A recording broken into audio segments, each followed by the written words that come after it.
आप सभी का हमारे चैनल पर बहुत बहुत स्वागत है।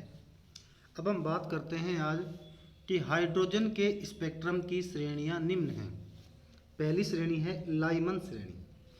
लाइमन श्रेणी में क्या होता है कि पर इलेक्ट्रॉन जो है वो उच्च ऊर्जा स्तर से पहले ऊर्जा स्तर में आता है, इसलिए कह रहे हैं हम कि इस श्रेणी में n1 का मान तो 1 है और n2 का मान n है, जहाँ n का मान 2 है, 3 है, 4 है, डॉट डॉट डॉट है।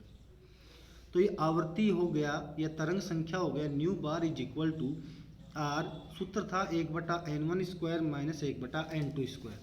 तो n1 की जगह तो 1 कर दिया तो 1 का स्क्वायर हो गया, n2 की जगह n कर दिया तो क्या हो गया, n स्क्वायर हो गया।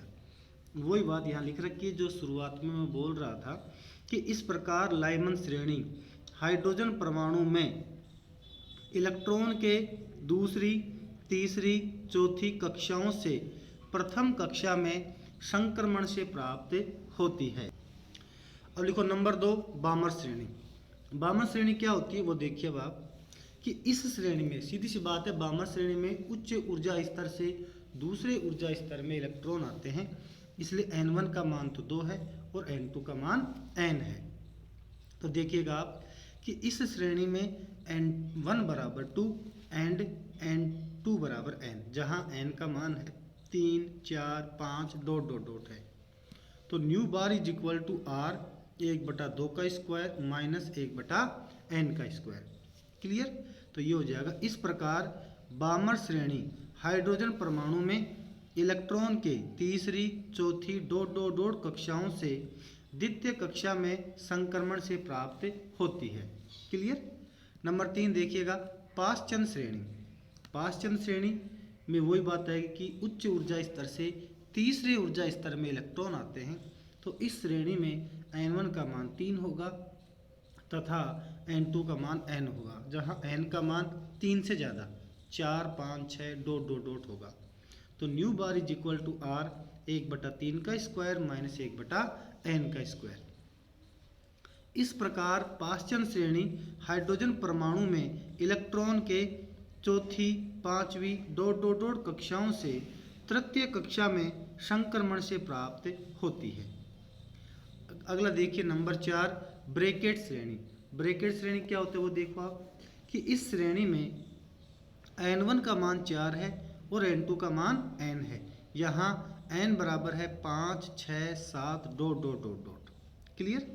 तो new bar is equal to हो गया आर 1/4 का स्क्वायर माइनस 1/n का स्क्वायर। और हमने कह दिया यहाँ पर कि इस प्रकार ब्रैकेट श्रेणी हाइड्रोजन परमाणु में इलेक्ट्रॉन के पांचवी, छठी डॉट डॉट डॉट कक्षाओं से चतुर्थ कक्षा में संक्रमण से प्राप्त होती है।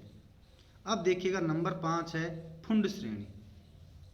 फुंड श्रेणी में क्या लिखेंगे हम कि इस श्रेणी में n1 का मान तो हो गया 5 और n2 का मान हो गया n, जहाँ n का मान है 6, 7, 8 डॉट डॉट डॉट है।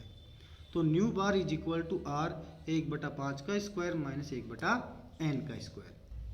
तो इस प्रकार फुंड श्रेणी हाइड्रोजन परमाणु में इलेक्ट्रॉन के छठी, सातवीं कक्षाओं से पांचवी कक्षा में संक्रमण से प्राप्त होती है। अब यहाँ पर बात करो आप कि ये n बराबर 1 है, ये n बराबर 2 है, 3 है, 4 है, 5 है, 6 है, 7 है और ये आगे कोई संख्या डॉट डॉट डॉट। क्लियर? अब इन सातों के लिए इनकी एनर्जी लिखो कि E1 का मान तो माइनस का 13.6 इलेक्ट्रॉन वोल्ट, हमने पहले निकाला था, आपको ध्यान होगा। E2 का मान माइनस का 3.4 इलेक्ट्रॉन वोल्ट, E3 का मान माइनस 1.51 इलेक्ट्रॉन वोल्ट, E4 का मान माइनस 0.85 इलेक्ट्रॉन वोल्ट और E5 का मान ये भी माइनस का ही है, माइनस 0.54 इलेक्ट्रॉन वोल्ट। अब लाइमन श्रेणी कब प्राप्त होती है?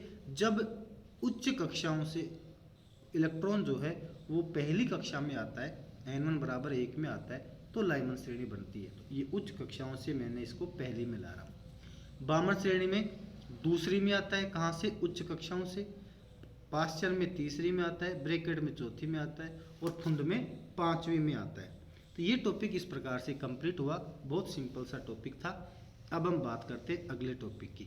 और अगला टॉपिक क्या कह रहा है देखो आप कि आयनन तथा उत्तेजन विभव। ये क्या चीज़ होती है देखो किसी परमाणु को आयनित करने के लिए आवश्यक न्यूनतम ऊर्जा आयनन ऊर्जा कहलाती है। भाई आयनित करने का मतलब क्या होता है कि किसी परमाणु से एक इलेक्ट्रॉन निकालने के लिए या उसमें एक इलेक्ट्रॉन ऐड करने के लिए जिस एनर्जी की आवश्यकता होती है उस एनर्जी को क्या कहते हैं, आयनन ऊर्जा कहते हैं। तो देखो, किसी परमाणु को आयनित करने के लिए आवश्यक न्यूनतम ऊर्जा आयनन ऊर्जा कहलाती है। अब ये आयनन ऊर्जा देने के लिए जितने विभवांतर की आवश्यकता होती है उसे क्या कहते हैं, आयनन विभव कहते हैं। तो देखिए आप, वह विभवांतर जिससे त्वरित करने पर इलेक्ट्रॉन आयनन ऊर्जा प्राप्त कर लेता है आयनन विभव कहलाता है। क्लियर। उदाहरण, हाइड्रोजन के लिए आयनन ऊर्जा 13.6 इलेक्ट्रॉन वोल्ट तथा आयनन विभव 13.6 वोल्ट होता है। ये आपको याद रखना। देखो, आयनन ऊर्जा तो कितनी है, 13.6 इलेक्ट्रॉन वोल्ट। आयनन ऊर्जा तो इलेक्ट्रॉन वोल्ट, तो इलेक्ट्रॉन वोल्ट ऊर्जा का ही मात्रक होता है, तो आयनन ऊर्जा तो होगी 13.6 इलेक्ट्रॉन वोल्ट, जबकि आयनन विभव में 13.6 वोल्ट। याद हो सकता है भाई, आयनन ऊर्जा तो 13.6 इलेक्ट्रॉन वोल्ट, जबकि आयनन विभव होगा 13.6 वोल्ट। अगला टॉपिक है और वो है लिमिटेशन ऑफ बोर मॉडल या बोर मॉडल की कमियां क्या क्या है। देखो आप, बोर मॉडल की मुख्य कमियां निम्न है। पहली कमी क्या है कि यह मॉडल एक इलेक्ट्रॉन वाले परमाणु जैसे हाइड्रोजन की व्याख्या करने में सफल रहा। मतलब एक परमाणु वाले जो एक इलेक्ट्रॉन वाले जो परमाणु है, जिससे कि हाइड्रोजन है, और जैसे हीलियम की भी बात कर लेना, तो उसका अगर एक इलेक्ट्रॉन निकाल दें हम तो उसमें भी एक बच जाएगा, तो उसकी व्याख्या भी ये कर पाएगा। कुल मिला के बात यह है कि बोर का जो मॉडल है वो ऐसे इलेक्ट्रॉनों की ही व्याख्या कर पा रहा है जिसमें एक इलेक्ट्रॉन पाया जाता है। नंबर 2, बोर मॉडल के अनुसार इलेक्ट्रॉन वर्ताकार कक्षा में चक्कर लगाते हैं। जैसे कि अपने शुरू में देखा था कि mv²/r बराबर kZe²/r²। इसका मतलब अभिकेंद्रीय बल का मान जो है वो इलेक्ट्रॉन और नाभिक के मध्य लगने वाले आकर्षण बल के बराबर होता है। तो अभिकेंद्रीय बल वास्तव में ये चीज़ जो है ये वर्ताकार पथ पे लागू होती है। बोर मॉडल में स्पष्ट कहा था कि इलेक्ट्रॉन जो है वो वर्ताकार पथ में ही चक्कर लगाते हैं, लेकिन बाद में वैज्ञानिकों ने पता लगाया कि इलेक्ट्रॉन वास्तव में वर्ताकार पथ में चक्कर लगाने के बजाय दीर्घ वर्ताकार पथ में चक्कर लगाते हैं। इसलिए ये लिखा है कि बोर मॉडल के अनुसार इलेक्ट्रॉन वर्ताकार कक्षा में चक्कर लगाते हैं, जबकि वास्तव में इलेक्ट्रॉन दीर्घ वर्ताकार कक्षा में चक्कर लगाते हैं।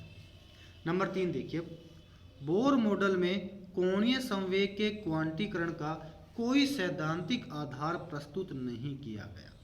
भाई इसमें जो बोर मॉडल का जो क्वांटीकरण का सिद्धांत था ना, mvr बराबर nh/2π जो कहा था, वो सीधा का सीधा ही बोर ने अपने मन से उठा के लिख दिया, लेकिन इसका कोई थ्योरेटिकल बेस हमें नहीं बताया कि ये आया कहाँ से, कि ये जो चीज़ है ये आई कहाँ से, ये बात बोर नहीं बता पाया।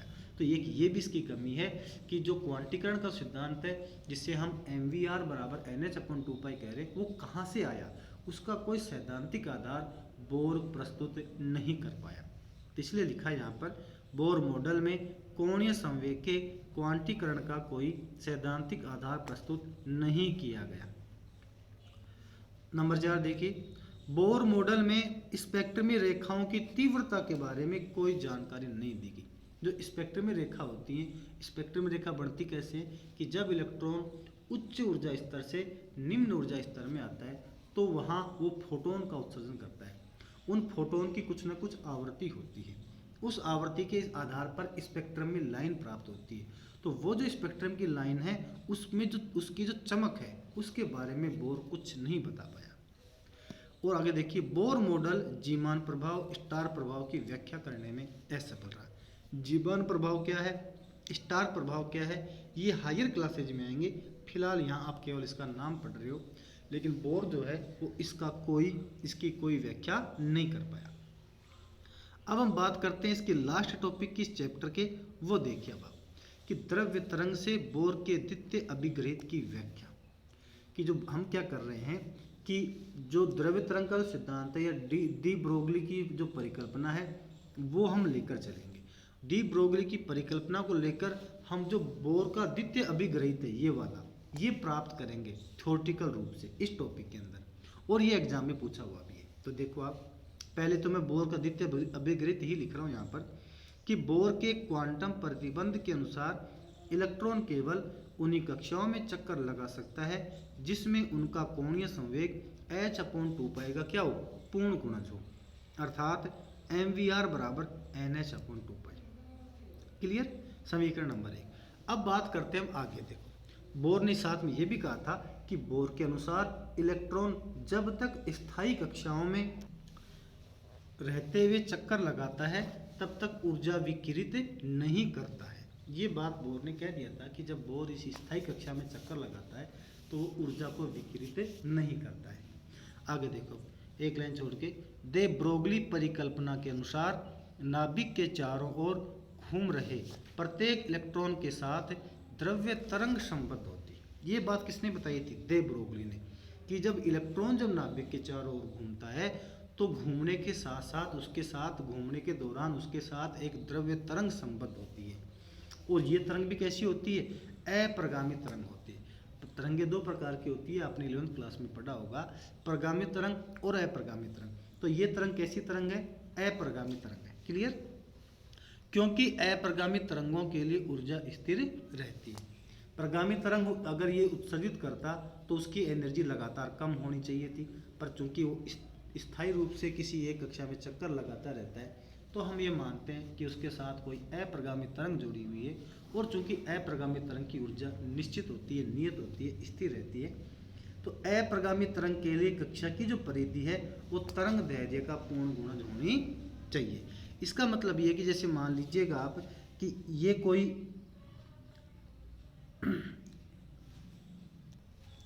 जैसे मान लीजिएगा कि ये कोई वर्ताकार पथ है और इसमें वो इलेक्ट्रॉन चक्कर लगा रहा है और इसके साथ एक अप्रगामी तरंग जुड़ी हुई होती है, तो अप्रगामी तरंग इस प्रकार से जुड़ी हुई है। क्लियर।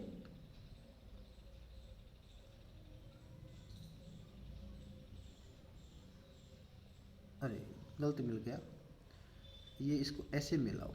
क्लियर, ऐसे जुड़ी हुई है। और अब इसको कंप्लीट करो आप, तो ये कंप्लीट भी हो जाएगी ऐसे आराम से।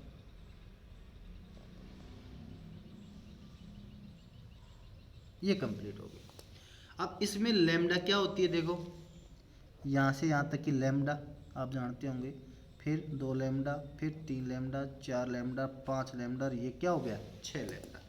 इसका मतलब ये कह दिया कि ये 2πr जो है या इसकी परिधि जो है वो लैम्डा का पूर्ण गुणज होना चाहिए। यहाँ चूंकि 6 गुना था तो n का मान 6 हो गया, तो 2πr बराबर क्या होना चाहिए, n लैम्डा।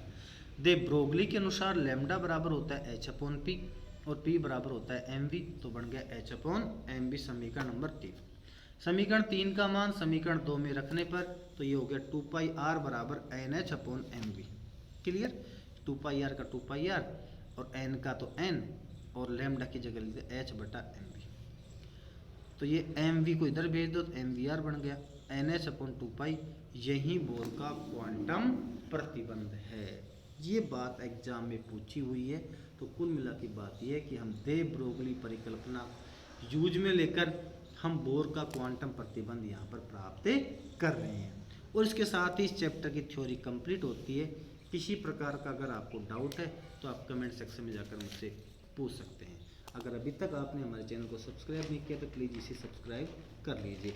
अगले वीडियो में हम इसके शॉर्ट आंसर क्वेश्चंस और इसके न्यूमेरिकल्स का अध्ययन करेंगे। धन्यवाद।